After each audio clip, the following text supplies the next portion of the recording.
Hello students, आज का हमारा टॉपिक है properties of relations.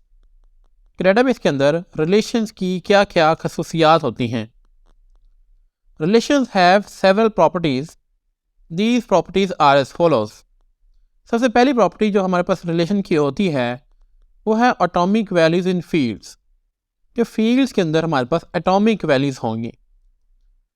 An entry at the intersection of rose and column is atomic. कि हमारी रो और कॉलम के इंटरसेक्शन में एटॉमिक वैल्यू होगी। इसका क्या मतलब है कि लेट्स सपोज आपके पास ये एक स्टूडेंट टेबल है, तो इस रो और कॉलम के इंटरसेक्शन को बेसिकली हम ये फील्ड कहते हैं। अगर आप ये एक फील्ड देखें, एक बॉक्स देखें, तो ये बॉक्स रो और कॉलम की मदद से मिलकर बनता है। तो यहाँ पर वो कह रहा है कि आपका ये जो फील्ड है ये बेसिकली एटॉमिक होगी। एटॉमिक का मतलब है कि इसके अंदर सिर्फ हमेशा एक वैल्यू आएगी, एक से ज़्यादा वैल्यूज नहीं आ सकती। There can be no multi valued attribute और repeating groups in a relation. कि रिलेशन के अंदर मल्टी वैल्यूज एट्रीब्यूट या रिपीटिंग ग्रुप्स नहीं हो सकते। रिपीटिंग ग्रुप का मतलब है कि अगर मैं एक इस बॉक्स के अंदर दो वैल्यूज ऐड कर दूँ, लाइक मैं इस क्लास के अंदर एफ भी लिख देता हूँ और ICS भी लिख देता हूँ, तो इसे हम रिपीटिंग ग्रुप कहते हैं। तो इस प्रॉपर्टी के मुताबिक ये जो रिपीटिंग ग्रुप है ऐसा हमारे टेबल के अंदर नहीं हो सकता। हमेशा एक फील्ड के अंदर एक ही वैल्यू होगी, एक से ज़्यादा वैल्यूज नहीं हो सकती। सेकंड हमारे पास प्रॉपर्टी है entries from same domain. A domain is a type and range of values of attribute. कि एक एट्रीब्यूट की तमाम वैल्यूज होती हैं उसको आप उसकी डोमेन कहते हैं। लाइक ये रोल नंबर की डोमेन क्या है, इसके अंदर तमाम वैल्यूज़, ये सारी की सारी जो इस रोल नंबर एट्रीब्यूट के अंदर वैल्यूज़ हैं ये इसकी डोमेन है। ये नेम के अंदर जो तमाम की तमाम वैल्यूज़ हैं ये नेम की डोमेन है, और ये क्लास के अंदर जो वैल्यूज़ हैं ये इस क्लास की डोमेन है। So, in a relation, all entries in the given column belongs to the same domain.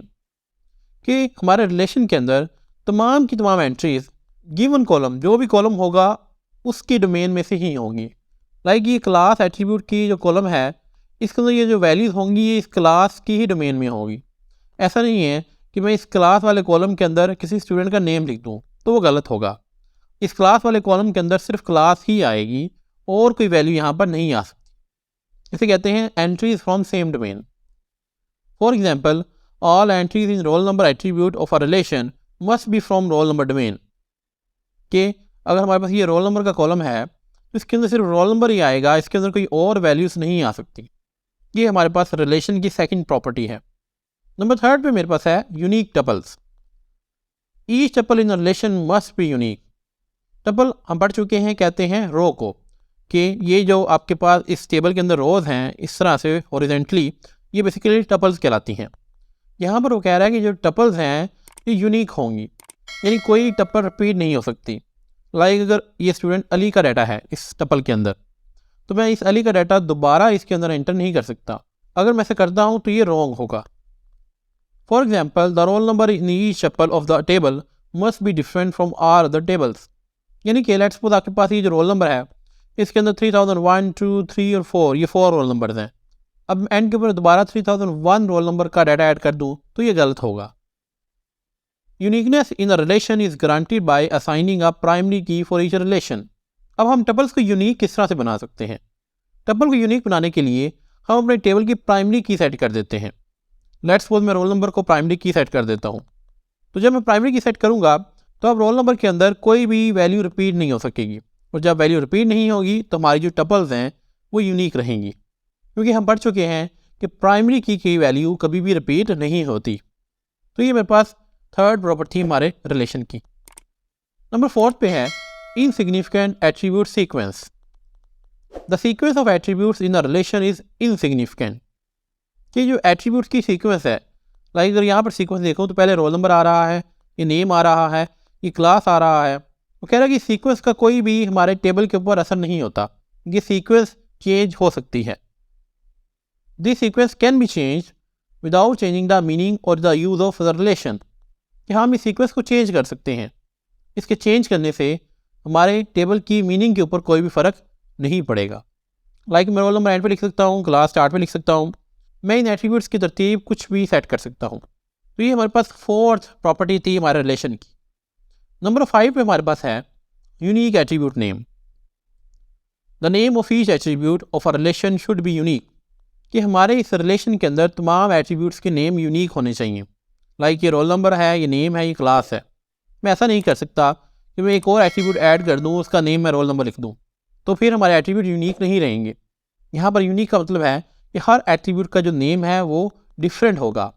Same name के दो एट्रीब्यूट्स नहीं हो सकते।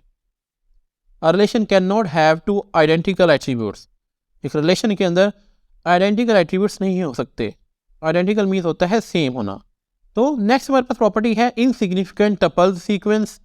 The sequence of tuples in the relation is also insignificant, कि हमारे टेबल के अंदर ये टपल्स की सीक्वेंस है ये भी इनसिग्निफिकेंट है, इसका भी हमारे टेबल के ऊपर कोई असर नहीं होता। अगर आप इन रोज़ की सीक्वेंस चेंज कर दें, लाइक अली का डाटा नीचे लिख दें, हैरी का ऊपर लिख दें, इसका भी हमारे टेबल के ऊपर कोई भी असर नहीं होता।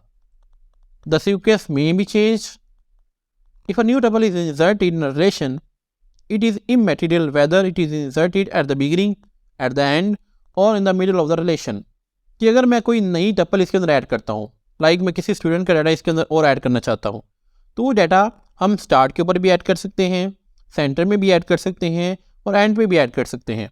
वो आपकी अपनी मर्जी है, उसका इस टेबल की मीनिंग के ऊपर कोई भी असर नहीं होगा। तो ये हमारे पास लास्ट प्रॉपर्टी थी हमारे रिलेशंस की। आई होप आपको क्लियर हो गया होगा कि डेटाबेस के अंदर रिलेशन की कौन कौन सी प्रॉपर्टीज़ होती हैं। आज के लिए इतना ही, मिलते हैं नेक्स्ट लेक्चर के अंदर। Thank you very much.